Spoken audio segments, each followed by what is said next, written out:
Summer heat ను cool shades తో beat చేయండి. Mister opticals mister cool offer up to 75% off in summer glasses. Gold prices తగ్గుతుంది, కాస్త పెరుగుతుంది. అయితే ఇప్పుడు ఈ గోల్డ్ ప్రైజ్ మిగతా వాళ్ళు చెప్తున్నట్టుగా ₹1,00,000 చేరుకునేటువంటి అవకాశం ఏమైనా ఉంటుందా, లేదంటే 2,00,000 అంతకు మించి పెరిగేటువంటి అవకాశం కూడా ఏమైనా ఉందా? తెలుసుకునేటువంటి ప్రయత్నం చేద్దాం. మనతో పాటు ఉన్నారు ఎకనమిస్ట్, ఆర్థిక నిపుణులు జీవీఆర్ శాస్త్రి గారు. శాస్త్రి గారు నమస్తే. నమస్తే శాస్త్రి గారు, ఈ వార్ వల్ల గోల్డ్ ప్రైజెస్ ఎలా ఉండబోతున్నాయి? ఇంకా కూడా పెరిగే అవకాశం ఉందా, లేదంటే పడిపోతాయా? గోల్డ్ ఇన్వెస్ట్మెంట్ అంటే రెండు రకాల దీంట్లో ఆన్సర్ చెప్పాను. గోల్డ్ ఇన్వెస్ట్మెంట్ చేయొచ్చు అంటే చేయొచ్చు, ఎందుకంటే గోల్డ్ పడిపోవడం అనేది జరగదు. గోల్డ్ పడిపోవడం అనేది జరగదు. కానీ గోల్డ్ మీద మీరు ఇన్వెస్ట్ చేస్తున్నారంటే మన భారతదేశాన్ని ఇబ్బంది పెడుతున్నారు. మీరు గోల్డ్ మీద ఇన్వెస్ట్ చేస్తే మీ ఇన్వెస్ట్మెంట్ కి రిటర్న్ వస్తుంది, అందులో డౌట్ లేదు. మీ విలువ పెరిగిపోతుంది. అంటే మన ఇండియన్స్ అంత దూరం ఆలోచిస్తారంటారా? నాకేంటి ఇప్పుడు దీనివల్ల ఆలోచించుకునే అదేంటంటే మన దేశం అనేది అందరం కలిస్తేనే దేశం. మనం దేశం యొక్క నష్టాన్ని మనం చూసుకుంటే కాదు కదా. మనం ఒక్కళ్ళ ఇండివిజువల్ గా బంగారం కొనుక్కుని ఇంట్లో పెట్టుకుంటే ఇది పెరిగిపోతుందని అదే విధానం కాదు. ఇది ఏంటంటే ప్రపంచ స్థాయిలో సిచ్యువేషన్ బట్టి మనం మెలుచుకోవాల్సింది ఏంటంటే భారతదేశానికి కావాల్సింది హెల్త్ ఎమర్జెన్సీ కానీ ఎనర్జీ ఎమర్జెన్సీ కానీ మనకు వస్తే మనకు కావాల్సింది foreign exchange reserves. Foreign exchange reserves వల్ల మనం ఇన్ఫ్లేషన్ కంటైన్ చేయొచ్చు. ఇన్ఫ్లేషన్ దగ్గర ఒక చాట ఇన్ఫ్లేషన్కి వెళ్ళిపోతే మీరు బంగారాన్ని ఐడి కార్డు అమ్ముకునే పరిస్థితి వస్తుంది. అంటే తగ్గిపోతుంటారా? డొమెస్టిక్ రీజన్స్, ఇంటర్నేషనల్ రీజన్స్ బట్టి గోల్డ్ కొనుక్కుని డొమెస్టిక్ రీజన్స్ బట్టి గోల్డ్ అతలాకుతలం అయిపోవచ్చు. అలాంటి ఏంటంటే ఒకదానికొకటి ఇంటిగ్రేట్ అవుతాయి, ఒకదానికి ఒకటి కాంట్రా అవుతూ ఉంటుంది. అధ్యాదాన్ని గోల్డ్ పెరుగుతుందా అంటే ఇది కంటిన్యూస్ గా పెరుగుతూనే పరిస్థితి. కానీ మీరు గోల్డ్ కొంటే మాత్రం అది ఏమవుతుందంటే మన ఫారెన్ ఎక్స్చేంజ్ రిజర్వ్స్ తగ్గిపోతూ ఉంటాయి. ఎందుకంటే అది ఫారెన్ ఎక్స్చేంజ్ బయట నుంచి రావాల్సింది గోల్డ్ ఇప్పుడు ఇంకా సప్లై డౌన్ అయింది కాబట్టి, బికాజ్ గల్ఫ్ మార్కెట్ అంతా పోయింది కాబట్టి గల్ఫ్ మార్కెట్ నుంచి రావాల్సింది ఆఫ్రికాలో సప్లై ఉంది, ఆఫ్రికన్ కంట్రీస్ నుంచి సప్లై ఉంది, కానీ గల్ఫ్ కంట్రీలో డిస్ట్రిబ్యూషన్ లేదు. అది ఇండియా దాకా రావాలి. సో అవన్నీ ఏంటంటే ఇప్పుడు ఏంటంటే ఎక్కువ మోతాదులో మనం పెట్టుబడి పెట్టి వాళ్ళకి ఇచ్చినట్టు అవుతుంది. ఏ షాప్స్ నుంచి ఏ దగ్గర కొన్నా వాళ్ళందరి నుంచి నిల్వ ఉన్నది అమ్ముతారు, వాళ్ళ దగ్గర ఎప్పటి నుంచో ఉండుంటుంది. సో వాళ్ళు బెనిఫిట్ పొందుతారు. వాళ్ళు బెనిఫిట్ పొంది వాళ్ళు ఏం చేస్తారంటే ఎక్కువ గోల్డ్ కొనడానికి ప్రయత్నం చేసి బయట నుంచి ఇంకా తీసుకురావడానికి, ఈ ధరలో కూడా తీసుకురావడానికి ట్రై చేసి ఫారెన్ ఎక్స్చేంజ్ కన్జంప్షన్ చేసేస్తారు. ఫారెన్ ఎక్స్చేంజ్ కన్జంప్షన్ అయిపోతే మాత్రం మనకి ఎమర్జెన్సీ ఎక్విప్మెంట్స్ కొన్ని తెప్పించుకోవాల్సి ఉంటుంది, మన డిఫెన్స్ ఎక్విప్మెంట్స్ రావాల్సి ఉంటుంది, మన శాటిలైట్కి సంబంధించి ఇస్రోకి సంబంధించిన డెవలప్మెంట్ సంబంధించి రావాల్సి ఉంటుంది. చాలా చాలా ఇంపార్టెంట్. మన పెద్ద పెద్ద ప్రాజెక్ట్స్ కి డిజాస్టర్ అయితే అవి తెచ్చుకోవాల్సి ఉంటుంది. ఆ టైంలో మనకి ఏంటంటే మెయిన్ ఫుడ్ మీద ఉంటుంది. ఫుడ్ పాలసీ, ఫుడ్ సెక్యూరిటీ దేంట్లో మనకి ఫారెన్ ఎక్స్చేంజ్ చాలా ఉపయోగపడుతుంది. దాని దగ్గర ఎక్కడైనా కాంప్రమైజ్. సో అంచేత ఏం చేయాలంటే ప్రజలకు తెలుసుకోవాల్సింది ఏంటంటే మన బంగారం ఊరికనే ఏదో డబ్బు మనకి పెరుగుతోంది అనే కాకుండా దానికి తగ్గట్టుగా ఫారెన్ ఎక్స్చేంజ్ తో సంబంధం ఉంది అని తెలుసుకోవాల్సిన బాధ్యత ప్రతి సిటిజన్ మీద ఉంటుంది. అది ఆలోచించి అప్పుడు దాని మీద పెట్టుబడి పెట్టాలి. అంటే మీరైతే అసలు యాజ్ ఏ ఒక భారతదేశం మీద ఉన్నటువంటి బాధ్యతతో ఉన్నటువంటి వ్యక్తులుగా ఏ పౌరుడు కూడా బంగారం మీద ఇన్వెస్ట్ చేయడం అనేది కరెక్ట్ డెసిషన్ కాదంటారు, అంటే భవిష్యత్ అవసరాల దృష్ట్యా? ఇప్పుడు ప్రెసిడెంట్ అయితే మాత్రం అంటే పెరుగుతుంది, బంగారం $6,000 దాకా వెళ్ళిపోతుంది. అంటే 2,00,000కి వెళ్తుందా? 10 గ్రాముల గోల్డ్ 24 క్యారెట్ గోల్డ్ 2,00,000 చేరుకుంటుంది. $6,000 అంటే 3 లక్షలు కదా, 3 లక్షలు దాటిపోతుంది అంటారు. 3 లక్షలు దాటిపోతుంది. ఎంత లోపు దాటుతుంది? ఎంత టైం లోపు? అంటే 1 to 4 weeks లో ఇది కనుక యుద్ధం సెటిల్ అయిపోతే $5,000 పైకి వెళ్ళిపోతుంది. ఒకవేళ 1 to 4 weeks లో సెటిల్ అవ్వకుండా 2 to 6 months లోకి వెళ్ళిపోతే అది లాంగ్ టర్మ్ కి వెళ్ళిపోయినట్టు లెక్క. అది 2 to 6 months లాంగ్ టర్మ్ కి వెళ్ళిపోయిందంటే $5,500 $6,000 వెళ్ళిపోతుంది. ఒకవేళ 2 to 6 months పైకి వెళ్ళిపోతే మాత్రం దేర్ సిచ్యువేషన్ ఇస్ వర్స్ట్.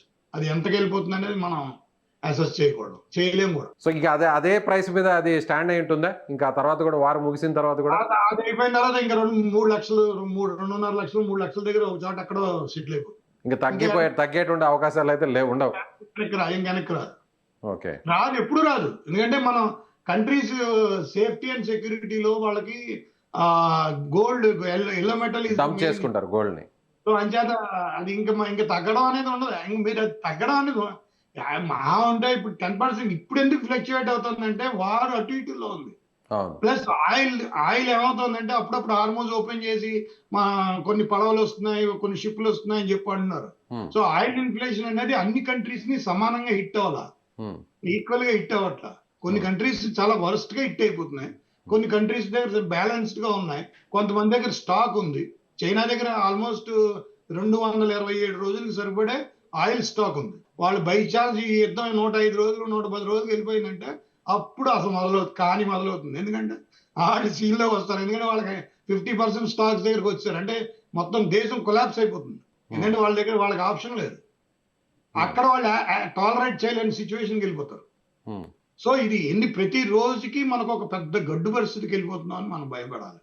హ్మ్. ప్రతిరోజు ఎంత త్వరగా ఈ వారు ఒక సెటిల్మెంట్ అయిపోతే అంత మంచిది. స్ట్రైట్ ఆఫ్ హార్మూజ్ మీద వాళ్ళు ఇప్పుడు స్ట్రైట్ ఆఫ్ హార్మూజ్ లో డైనమిక్స్ మారిపోయి వాళ్ళు ఏమంటారంటే మేము పన్ను వేస్తాం అంటారు. Yes. అది మనం దాని వల్ల కూడా $2 లక్షలు అంటే చాలా ఎక్కువ. అది $2 లక్షలు అంటే it's very very expensive. So అలాంటి పరిస్థితి వస్తుందా? ఈ గల్ఫ్ కంట్రీస్ లో దేశాలు మెర్జ్ అయిపోతాయా, లేకపోతే దేశాలు ఇండిపెండెంట్ గా ఉంటాయా? అక్కడ రాజవంశీయులను ఉంచుతారా, ఉంచకుండా వాళ్ళని కూడా తీసేస్తారా? వాళ్ళు ఏమైనా ప్రొటెక్ట్ చేసుకునే పరిస్థితిలో ఉన్నారా లేరా? ఎందుకంటే మీరు చూస్తుంటే నిన్న దోహాలో ఖతర్లో ఏం జరిగిందంటే వాళ్ళ వాటర్ ప్లాంట్ ని కొట్టేశారు, అవును. డీసాలిటేషన్ ప్లాంట్ ని కొట్టేశారు. అంటే డీసాలిటేషన్ ప్లాంట్లు కొట్టాడంటే నా తాగునీరు లేకపోతే, తాగునీరు లేదంటే చాలా వరస్ట్ సీన్కి ఇంకా వెళ్ళిపోతుంది. బతకడమే ఇబ్బంది అయిపోతుంది. అంచేత నేను అంటున్నాను, I'm very worried about that. మన ఇండియాకి ఏంటంటే ఈ మనకి కాంబినేషన్ ఉంది చూసారా, ఇది మనకి బయట నుంచి వచ్చే వాళ్ళని ఏ రకంగా మనం మేనేజ్ చేయాలి, మన ఎకానమీకి ఎంత ఇంపాక్ట్ అవుతుంది, అకామిడేట్ చేయడం కూడా కష్టం అయిపోతుంది అంటారు. అయిపోతుంది. అదంతా దాన్ని మనం స్టెబిలైజ్ చేయాలి. ఎందుకంటే మనకు Right. కష్టాన్ని మనం యాక్సెప్ట్ చేస్తాం, మన ప్రజలు సహకరిస్తారు, యాక్సెప్ట్ చేస్తారు. కానీ అది ఎలా స్టెబిలైజ్ అవుతుంది అనేది ఇట్ టేక్స్ టైం. ఎందుకంటే మిక్స్డ్ ఎకానమీ, మనకి చాలా మిక్స్డ్ ఎకానమీ, అంటే డైనమిక్ ఎకానమీ కాదు. అది గబగబా అడ్జస్ట్ చేసుకోవడానికి డైనమిక్ ఎకానమీ కాదు, ఇది మిక్స్డ్ ఎకానమీ. అడ్జస్ట్మెంట్స్ అనేది ఏంటంటే మళ్ళీ పాలసీలన్నీ రీరైట్ చేసుకోవాలి. మనం ఏంటంటే మన పాలసీలన్నీ మాక్సిమైజేషన్ పాలసీలు, రైట్. మనం రాసుకున్న చట్టాలన్నీ, ఆర్థిక చట్టాలన్నీ మాక్సిమైజేషన్ మీద రాసింది.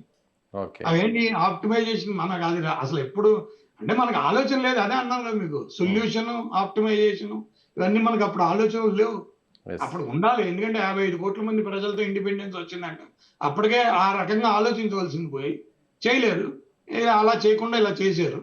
సో దాన్ని మనం ఎక్కడో ఒక చోట వీ హ్యావ్ టు కంక్లూడ్ చేయాల్సినటువంటి అవసరం ఉందంటారు. ఏ దేశమైనా సరే, ఎవరైనా సరే ముందుకు వచ్చి ఆప్షన్ లేదు. ఇప్పుడు కరోనా వచ్చినప్పుడు ఏం చేసాం, చచ్చినట్టు మొత్తం అన్ని హాస్పిటల్స్ లోనూ ఆక్సిజన్ ప్లాంట్స్ పెట్టారు. Yes.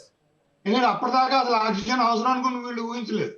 అంటే మనం తప్పు వాళ్ళది కూడా కాదండి. మనం భగవంతుడి భరోసా మీద బతుకుతాం.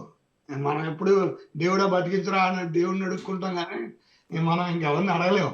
డాక్టర్లు అనుకుంటాం, కానీ ఏంటంటే చివరిని చేతులెత్తి దండం పెట్టే దేవుడికే కదా. అంతే. అదే స్టోరీ. నేను అందుకే అన్నాను, ఆర్థిక వ్యవస్థ ఏ వ్యవస్థ పడిపోయినా పర్వాలేదు, దాన్ని లేపచ్చు. ఆర్థిక వ్యవస్థ పడిపోతే మాత్రం just impossible. Right sir, thank you so much.